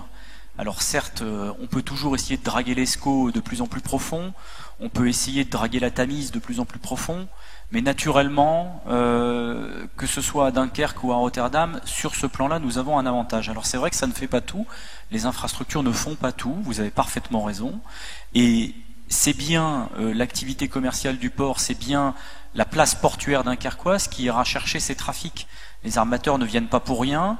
Moi, j'ai simplement un chiffre à donner. Quand l'armateur CMA-CGM a repris le terminal de Dunkerque, en 2010, le terminal faisait 200 000 équivalents 20 pieds. On devrait terminer l'année pas très très loin de 400 000 équivalents 20 pieds.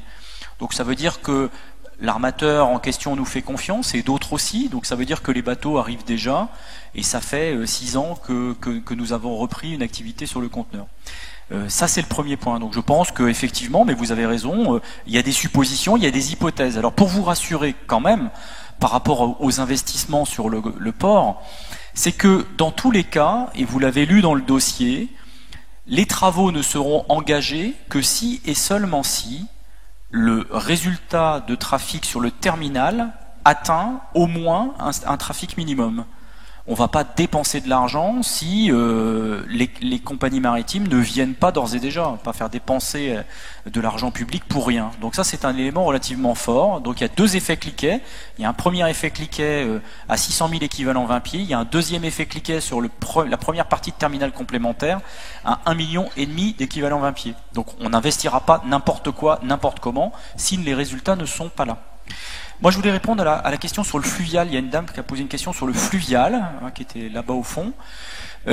Bien entendu, on a parlé beaucoup du ferroviaire, mais nous allons utiliser la voie fluviale.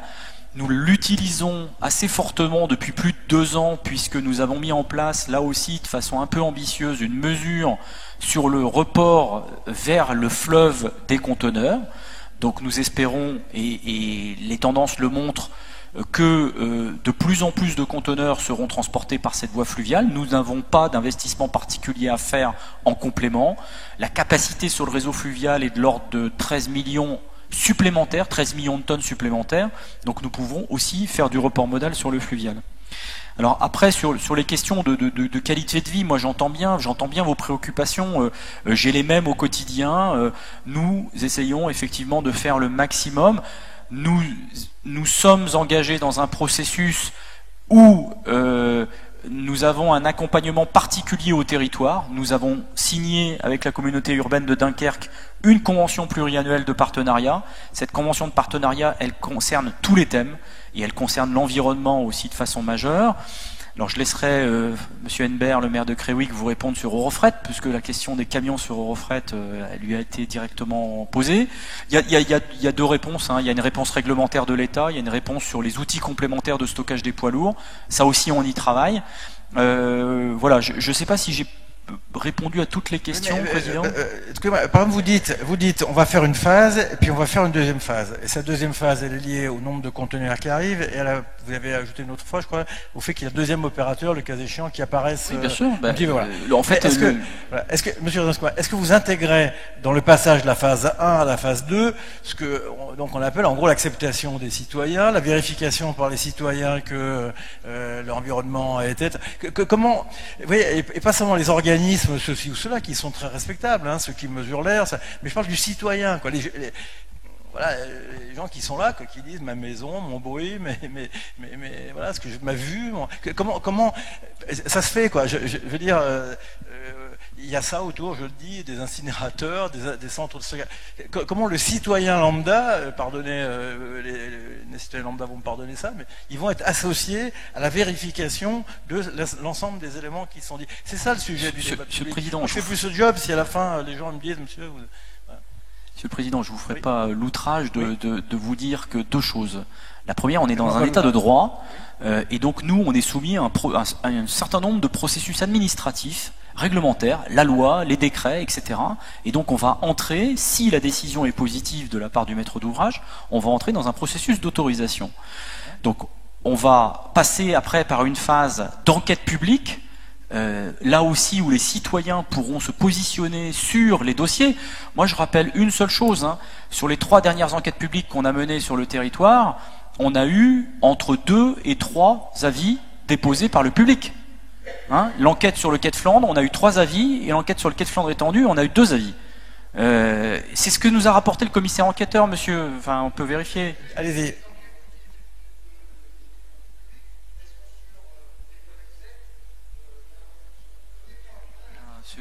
Vous avez des commissaires enquêteurs qui sont dans les mairies, qui vous attendent, et vous pouvez aller déposer des choses. Le fait est que quand l'enquête publique est là, vous le savez très bien, l'affaire est un peu pliée déjà, quoi.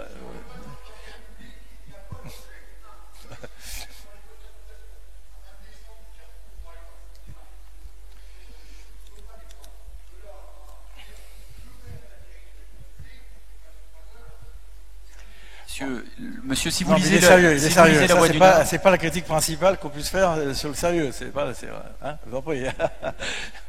Donc, voilà. Alors, non, mais quand même, pour coup, moi, je suis sérieux aussi. Je vous repose ma question. Bien sûr, il y a le règlement, il y a la loi, il y a l'observation, et en effet, tout fonctionnaire. J'étais toute ma vie aussi tenu de respecter la loi. Mais on peut peut-être faire un petit peu au-delà de la loi et regarder comment on associe les gens. Ça se fait de plus en plus, quoi. Les consommateurs sont associés à la définition du produit. Et voilà. Comment Monsieur le Président, on vous a, enfin je l'ai dit tout à l'heure à de nombreuses reprises, l'association des citoyens ou l'association de l'ensemble des parties prenantes, c'est l'ADN du port. C'est notre 3e axe stratégique dans le projet stratégique du port. il y a, d'ailleurs, il fait partie des documents consultables, hein, il est d'ailleurs sur notre site internet, vous avez, port partenaire, c'est notre 3e pilier. Nous sommes associés à une multitude d'organisations sur le territoire. Je ne pense pas qu'il y ait beaucoup de ports en France qui le soient. Oui, donc, l'ensemble des citoyens peuvent aller vers ce système et rentrer dans le partenariat pour lequel le port est un des acteurs. Donc on peut faire ça. Après, il y a tous les processus réglementaires, je me répète, excusez-moi, où effectivement l'information sera donnée en temps réel à tout le monde et où on peut faire participer l'intégralité de la population. C'est pas moi qui vous embête, c'est des gens qui posent des questions. Comment on va suivre? Parce que évidemment, on peut s'adresser à l'association qui représente et qui va, etc., discuter avec vous, etc. Mais je pense que les gens ont des angoisses ou des questions, des interrogations telles que on doit se poser la question de quel dispositif on met en place pour que tout ça soit accompagné, je dirais, directement. Enfin, il me semble que c'est une question qui va surgir inévitablement du débat public. J'avais dit, il faut tenir les engagements qu'on prend. Je vous donnerai la parole, monsieur. Donc, vous vouliez nous dire quelque chose sur les énergies alternatives? Oui. Court. On est dans les arrêts de jeu, là, hein, donc on va... oui. Ce sera court. Ça ne sera pas le débat ce soir. Hein. Monsieur Raison, écoutez, merci. J'étais à Grande-Sainte. Je vois que vous avez changé votre discours de présentation en vantant les mérites du transport alternatif. Parce que les 1440 camions dans chaque sens annoncés à Grande-Sainte, dont un toutes les 30 secondes. Donc maintenant, moi j'ai une question à vous poser. C'est pour le ferroviaire.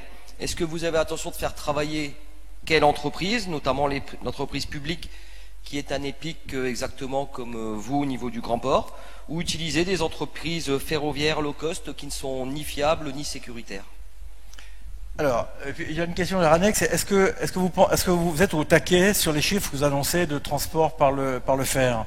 Est-ce que vous avez de la marge aussi là-dessus? Est-ce qu'il y a des marges de progression? Alors, sur le ferroviaire, enfin, monsieur apparemment est syndicaliste dans le ferroviaire, de ce que je comprends. Le sujet, il est relativement simple. Le système ferroviaire, il est ouvert chez nous comme partout en France, en tout cas sur le transport de marchandises. Nous avons 11 entreprises ferroviaires qui travaillent sur Dunkerque, diverses et variées. Nous avons des contrats avec une multitude d'entreprises. La principale, c'est effectivement Fret SNCF, qui est le plus grand fournisseur d'ArcelorMittal, vous le savez. Et donc, ce n'est pas nous qui choisissons les opérateurs. Les opérateurs sont choisis dès lors qu'ils rendent un service aux opérateurs de terminaux. Donc là, si vous voulez, ce sont bien les opérateurs qui vont décider avec qui ils vont travailler. Maintenant, pour ce qui est de la réserve de capacité, je ne vous pas là aussi la démonstration sur le ferroviaire. La capacité, vous la connaissez. On a envoyé pendant des années, mais Philippe Bertonèche en parle beaucoup mieux que moi, des dizaines de trains, des centaines de trains, des milliers de trains à destination de la Lorraine, quasiment 10 par jour, hein, c'est ça Philippe? Aujourd'hui on n'en fait quasiment plus, puisque on fait du charbon à coque, mais on ne fait plus ni minerai, ni charbon classique à destination de Florange. Donc la capacité sur le réseau ferroviaire est quand même relativement importante pour pouvoir développer du ferroviaire longue distance à destination de la France. Il y aura un autre sujet, c'est quel accompagnement on fait pour faire en sorte que le multimodal, de façon générale, progresse sur le territoire français. Alors on est, mesdames, messieurs, quand même arrivés au bout, non pas du débat public, mais de cette séance-là. Moi je veux dire quelques mots, non pas de conclusion. Excusez-moi, vous êtes non, je manque à tout le débat. Vous avez été interpellé, vous avez d'une certaine façon droit de réponse. Monsieur le maire, quand même, un mot sur la façon dont vous avez... Je dirais quelques mots de conclusion. Pardonnez-moi. C'est pas des mots de conclusion, je voudrais simplement, parce que j'ai été interpellé à 3-4 reprises, déjà dire aux dames qui sont intervenues qu'il faut rester à Bonne Plage. Surtout pas partir, parce que c'est vrai que c'est une belle ville. Mais bon, si c'est une belle ville, c'est aussi parce qu'il y a de l'argent, et s'il y a de l'argent, c'est aussi parce qu'il y a le port. Donc on en parlait avec mes collègues tout à l'heure, c'est vrai qu'à chaque fois, un élu est au front, hein, parce que quelquefois l'État ne vient pas, ou n'est pas là, et donc il y a toujours ce difficile choix à faire entre le développement, l'environnement, etc., etc. Donc, et ici d'ailleurs, j'ai assisté ce soir à des débats où chacun a défendu ce qu'il aimait.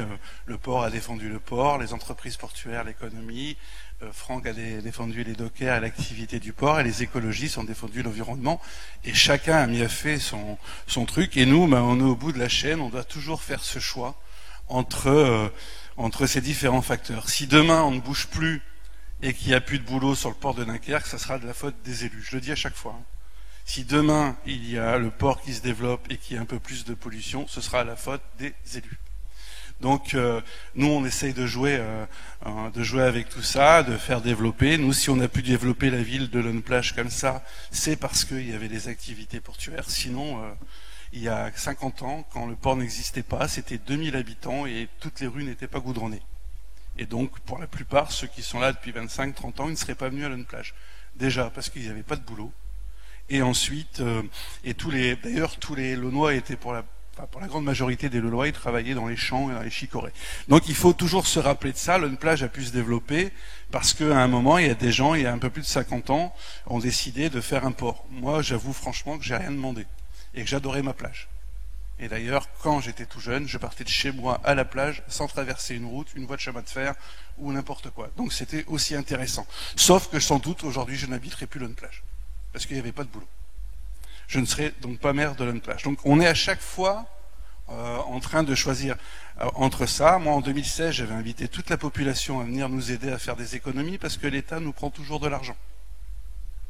Mais en 2017, grâce au port, j'ai touché les taxes foncières du terminal méthanier, plus 4 millions. Et donc, on doit plus faire d'économies à Lonneplage, on pourra continuer nos projets. Et à chaque fois, on est là-dessus. Donc, pour Jean-Claude, mais je crois qu'il est parti, qui intervenait pour la valeur des maisons, à chaque fois qu'il y a de l'emploi qui se développe, le prix des habitations augmente. Moi, je l'ai vu. J'ai acheté une maison en 2002, 100 000 euros. En 2009, elle valait 170 000 euros. En 2009, il y a eu la crise, ça a stagné, c'est en train de baisser. Si demain il y a de l'activité, ça c'est pour le réconforter, mais je lui dirais ça va augmenter. Parce qu'il y aura plus de gens qui voudront habiter à Lonneplage. Maintenant, l'autre dame qui est intervenue, elle a peut-être raison, si le port nous arrive jusqu'au bout, peut-être qu'il n'y a plus personne qui voudra habiter. Ah bah elle est là, oui, je ne voyais pas par rapport à l'écran. Il n'y a peut-être plus personne qui voudra habiter à Lonneplage. Et donc voilà, moi j'ai toujours pas trouvé ma réponse. Il faut toujours peser le pour et le contre. Et pour le monsieur qui m'interpellait sur ce que pensait le maire de Lonneplage, quand le premier projet de l'Atlantique m'a été présenté, où il n'y avait pas eu ces voies de contournement, etc., j'en ai pas voulu. Je l'ai dit au port, et donc on nous a fait une voie de contournement. J'en ai profité pour demander, parce qu'on le demande quand même depuis 20 ans à l'État, au département, d'y prévoir une piste cyclable, parce que ça fait 20 ans qu'on voudrait bien avoir une piste cyclable, mais on ne l'a jamais eu. Là, elle est prévue, avec un belvédère. Comme ça, on pourra voir les bateaux. Et il y en a qui vont trouver que la pollution visuelle des bateaux n'est pas tétée, mais il y en a qui iront voir les bateaux. Donc comme ça, on essaye de répondre aux deux. Et donc le projet Baltique, moi, ne m'intéresse pas du tout. Depuis qu'on a fait la voie de convertement, pas pour des raisons financières, économiques ou tout ça, c'est tout simplement parce que sociétalement, il y a beaucoup de gens qui sont là, il y a le baltrap, il y a les chasseurs, il y a le dressage pour chiens, il y a plein de trucs, et donc ces gens-là vivent aussi sur Lonneplage. Moi, je viens de gagner un champion du monde au baltrap, c'est toujours intéressant pour une ville comme Lonneplage. Et ensuite, pour un autre monsieur, si on mettait là des bandes transporteuses, vous l'avez dit très bien, Gravelines aujourd'hui subit beaucoup de poussière parce qu'on est dans la rose du vent. Dès qu'il fait beau, le vent tourne, vient de l'est et on a de la poussière à Gravelines. Si on met des tas de minerais là, c'est pour Lonneplage. Donc moi, j'en veux pas. Donc c'est pour ça que je préfère viser le container s'il faut choisir un dossier sur l'Atlantique et pas développer des bandes transporteuses. Comme je disais à quelques collègues, elles sont étanches que les premiers jours. J'ai travaillé à Solac, elles sont étanches que les premiers jours, c'est du minerai qui est dedans, ça finit par user, on finit par trouver des tas, et c'est peu étanche, et ça vole un peu partout, et donc on subirait aussi ces poussières. Voilà, donc, j'aimais bien le clipon quand j'avais 15 ans, où j'allais me promener avec mon chien. Moi là, aujourd'hui, si je reste sans rien faire, c'est-à-dire si tout s'arrête, il y en a un qui l'a très bien dit tout à l'heure, si tout s'arrête à Dunkerque et qu'on décide de ne plus rien faire, vous allez peut-être déménager, madame, ou d'autres dames, parce qu'il n'y aura plus rien à Lonneplage. Par contre, c'est vrai que moi, je fais très attention. J'ai déjà rencontré Monsieur Raison. Il y aura cette butte qui traîne depuis longtemps aussi. On va essayer de monter. Alors, s'il y a de la poussière, c'est vrai, ça n'empêchera pas. Mais normalement, il n'y a pas de poussière là. Donc, on va faire une grosse butte avec des arbres pour essayer de couper le bruit au maximum et pour voir des arbres plutôt que des containers. Et normalement, pour ceux qui connaissent vraiment l'Un Plage, on fait ça depuis le départ. Quand on est dans l'Un Plage, on ne voit absolument rien du port. Parce qu'on y travaille, et je remercie mes prédécesseurs de la communauté urbaine de Dunkerque qui, elle aussi, fête ses 50 ans. La ceinture verte a été prévue tout de suite, et d'ailleurs, il y a un partenariat avec le port qui plante aussi je ne sais combien d'arbres chaque année pour éviter ça. Mais si vous êtes à l'Un Plage, à moins de monter sur le toit de l'église, on ne voit pas les activités portuaires, et je vais faire en sorte que ça continue à être comme ça. Et je vais faire en sorte pour garder les dames alors je les vois pas parce que je les voyais par écran interposé, pour qu'elles restent encore au moins 20 ou 30 ans à l'Un Plage. Voilà. Voilà ce que j'avais à dire. Donc c'est difficile pour un élu de dire oui ou non comme ça. Il faut essayer de penser à tout le monde. Si on s'arrête, on va s'effondrer, c'est l'économie. Et si on laisse faire tout et n'importe quoi, ça risque d'être catastrophique aussi. Mais pour travailler avec le port depuis maintenant 15 ou 16 ans, il y a vraiment une oreille attentive. Dès que j'appelle, j'ai une réponse. Et si Monsieur Stéphane Raison, que je vois à peu près 2 fois par an individuellement, ne peut pas être là, c'est ces services qui arrivent pour justement essayer de comprendre. Alors je défends moi aussi quelquefois les chasseurs, le baltrap, les motos et toutes ces choses-là. Mais c'est vrai qu'avant, quand il n'y avait pas tout ça, c'était des champs, que des champs, et il y avait beaucoup moins de bébêtes, comme je dis, que maintenant. Vous avez également été interrogé, monsieur. Alors, je suis le maire de Cravic, donc j'interviens pour Eurofret. Alors, bien sûr, j'ai travaillé dans une grande entreprise de transport. Oui, c'est moi qui ai ramené Eurofret là en 89, avec l'aide de mon patron qui s'appelait Jean Devert, au milieu des champs. Il n'y avait rien, il n'y avait pas d'autoroute, il n'y avait rien du tout. J'ai dit, Jean, c'est ici qu'il faut vous mettre. Pourquoi? Parce qu'il y avait le Napo qui arrivait. Et il m'a regardé, il m'a dit, oui, tu as raison. Alors, Eurofret, c'est 39 hectares avec 20 entreprises et encore 50 000 mètres carrés de disponibles. Eurofret, ce parking sécurisé, pourquoi il a été fait? Parce que les camions sur la route, ils sont souvent vandalisés, donc les transporteurs demandent des parkings sécurisés pour les assurances. Aussi le bien-être des chauffeurs, parce qu'il y a moins en moins de relais routiers, donc il faut bien qu'ils se lavent et qu'ils mangent. Maintenant, pourquoi tout le monde s'est agglutiné là? Les migrants. L'État a fermé tous les parkings de Dunkerque à Stavoord et de Givelde à Calais. Et le port aussi a fermé ses parkings. Tout le monde a fermé les parkings et tout le monde arrive à Cravic. Voilà. Je vous ai répondu à tout. Mais la départementale n'est pas assez élargie, oui, d'accord. On voit la question, mais le département, pour l'instant, traîne les pieds. Et on ne peut pas installer actuellement une station de ravitaillement au GNL pour les camions qui est prévue là, parce que la départementale est trop petite. Là aussi, c'est un inconvénient. Voilà, je vous ai répondu à votre question. Hein?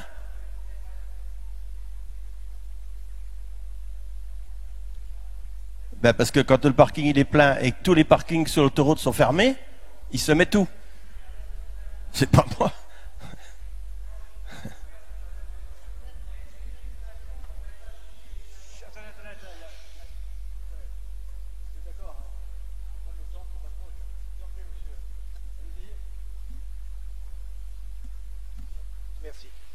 Oui, je disais, c'est pas une question que les routiers doivent se reposer quoi que ce soit, comme je vous disais, ils n'ont pas à stationner là. C'est uniquement pour ça. Le jour où il y a quelqu'un qui va revenir en pleine nuit puis qui va se les prendre en plein fouet, que ce soit pour l'accès à 16 ou pour l'accès sur l'Un Plage, parce qu'à des moments vous devez prendre la file de gauche pour accéder à l'Un Plage, et je suppose qu'il y en a plein qui sont comme moi, qui ont déjà eu le tour, ou alors il faut faire le tour par la Maison Blanche et revenir sur ses pas. Comment ça va se passer? Parce que les gens ne sont pas là en attente pour rentrer dans le parking, ils sont là pour dormir, parce que le parking est plein. Et c'est pas le reproche quand ils attendent pour rentrer que je fais, parce que là je peux très très bien concevoir qu'il y a 5-6 camions qui attendent. C'est sur le fait qu'ils sont là, phare éteint, juste après le rond-point, voire dans le rond-point, avec les phares éteints, les rideaux tirés, parce que les gens dorment. Il y a une loi, une législation. Vous, avec votre voiture, je suppose que vous ne garez pas n'importe où. Ben, eux doivent le respecter aussi. C'est sur votre commune, c'est nous qui en subissons les conséquences, c'est à vous à le gérer. Tout à l'heure, M. Réseau vous a dit que les réseaux n'étaient pas adaptés.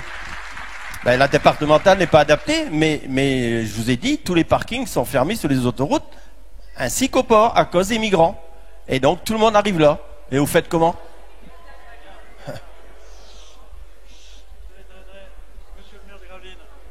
Monsieur le maire de Gravelines, vous voulez dire quelque chose? Chut. Attendez. Ça va pas s'arrêter ce soir, les discussions, là. On pose des jalons, là. Hein. Allons-y. Bien. J'aurai l'occasion de vous accueillir, comme Éric Rommel le fait ce soir, mais cette fois-ci à Gravelines. Donc, je vous invite à participer. Bon, c'est vrai que les enjeux sont multiples. On sent bien qu'il y a quand même le volet routier qui prédomine, avec la situation, disons-le, de la 16 et de la 25. Donc je pense qu'on n'échappera pas à faire venir l'État pour avoir une franche discussion sur la 16 et la 25, puisque voilà, je pense qu'on a confiance dans ce qui se fait au niveau du port de manière générale. On a beaucoup travaillé sur les dessertes, puisque bien évidemment, la coupure de la route départementale entre Gravelines et Nonplage, c'est un sujet de discussion récurrent pour ma part, et également au niveau du conseil municipal. On a discuté de pas mal d'alternatives qui, vous le verrez, prenez le temps de regarder le plan pour celles et ceux que ça intéresse, répondent assez bien à des choses qu'on a exprimées dans un cahier d'acteurs. Pour autant, l'évacuation générale du trafic reste posée. Je formule le vœu, Monsieur le Président, que vous puissiez avoir, Monsieur le Président également du port, des autorités au niveau de l'État pour parler de la 25. Arriverons-nous à un péage? Faut-il arriver à un péage autoroutier sur poids lourd sur la 25? Faut-il imaginer une troisième voie sur la 16 entre Nonplage et Coudekerque dédiée aux poids lourds? Je pense qu'il faut se projeter. C'est également l'objectif de ce débat. Bien évidemment, envisager les bassins, bien évidemment, mais il faut aussi se projeter à un horizon de 10 ans, 20 ans, 30 ans. Je veux dire, la 25, vous êtes tous sur l'île, c'est vrai que c'est devenu vraiment hyper problématique. Enfin, on peut pas, voilà, c'est vraiment le sujet, pour moi, il est devenu, au-delà de la problématique d'agglomération, il est vraiment régional. Et c'est à ce niveau-là qu'il faut positionner les choses. Après, sur le cas d'acteurs, prenez le temps de le parcourir. On a beaucoup débattu avec les collègues du conseil municipal. Il y a des avis partagés. Je vous le dis aussi clairement, tant sur Atlantique que sur Baltique. Mais on est globalement convaincu que si on ne fait rien, à terme, c'est l'ensemble du port de Dunkerque qui est menacé. Donc les 25 000 emplois existants. Donc il faut quand même, il faut se projeter. Voilà, ça c'est indispensable de se projeter. On n'a jamais toutes les garanties quand on fait un projet, mais voilà, mais si on ne le fait pas, on est sûr de récolter aucun fruit. Donc il faut aller de l'avant, mais encore une fois en sécurisant un maximum le projet. C'est vrai que sur Gravelines, les habitants se plaignent à juste titre, les habitants des huttes, j'en fais partie, des problèmes de poussière. Donc vous le verrez dans le cahier d'acteurs que nous avons écrit, pour les Gravinois qui sont présents. On a vraiment été très clair là-dessus. Pas question de développer les questions de vrac sur ce secteur. On est vraiment dans le développement du container et on reste dans les épures qui existent actuellement au niveau du vrac. Donc on a mis un certain nombre de bémols, mais encore faut-il qu'on soit sûr qu'ils soient respectés. C'est l'enjeu des prochaines négociations. Voilà, c'est quelques mots que je voulais vous dire, Monsieur le Président, et une nouvelle fois reformuler mon souhait qu'on puisse avoir un représentant au niveau départemental, au niveau de l'État, sur la problématique des poids lourds. Voilà, merci. Alors, en vérité, on a des discussions qui ont lieu à plusieurs niveaux. On a manifestement, et c'est pas une poignée de marginaux qui posent cette question, une discussion sur le modèle de développement. C'est assez clair, la question est posée, jusqu'à quand on va courir après la mondialisation, après le gigantisme, après la production, jusqu'à quand on va faire qu'il y en a qui produisent des choses et d'autres qui consomment là, jusqu'à quand on va travailler à la vitesse, jusqu'à quand, etc. Donc ça c'est une question idéologique, c'est une question politique, c'est une question de civilisation qui est absolument majeure. Cette question politique est aussi une question démocratique. Et aussi une question de pratique, puisque en général les gens qui ont ce type de position, il était fait allusion à quelques-uns tout à l'heure, ils essayent d'innover, de vivre autrement, d'expérimenter des alternatives de vie, etc. Le fait est que, à ce stade, et le fait que ces positions soient minoritaires n'indique pas qu'elles soient mauvaises. Le fait est qu'à ce stade, les options qui sont prises, globales, ne sont pas exactement celles-ci. Elles ne sont pas, pour dire les choses, celles de la décroissance. Et donc, nous avons à arbitrer quelque chose d'extraordinairement compliqué, vous l'a dit monsieur le maire, entre des exigences qui sont des exigences apparemment contradictoires. Et en particulier les questions d'emploi et les questions d'environnement ou les questions de cadre de vie. Pourquoi je dis-t-elle qu'elles sont apparemment contradictoires? Parce qu'en réalité, si vous voulez attirer sur un projet de cette envergure des ingénieurs, des cadres, des gens qui vont regarder la qualité de la vie là où ils sont, ils ne viendront pas dans un environnement qui est dégradé, avec l'impossibilité d'avoir des loisirs. Donc désormais, je crois qu'indépendamment de la question globale du modèle de développement, la question pratique de la compatibilité entre les activités industrielles, entre l'emploi et l'environnement, est une question absolument fondamentale. Les grandes métropoles, y compris les grandes métropoles qui font du conteneur, sont extrêmement attentives à cette question de la qualité de vie, de l'environnement. C'est un argument de vente du territoire que la qualité de vie, partout, partout, partout. Donc nous sommes confrontés dans ce projet-là, comme dans beaucoup d'autres, à la question de la gestion de cette contradiction, de cette tension ou de cette cohérence. Ce territoire, il doit être excellent sur l'ensemble des points. Il doit être de son temps, il doit être de son monde, il doit être dans la modernité technologique, il doit être dans... Mais jusqu'à quel point, comment il est dimensionné, comment il est phasé, comment il est accompagné par les citoyens, voilà les questions que vous avez posées et que vous avez posées, je vous remercie, avec courtoisie.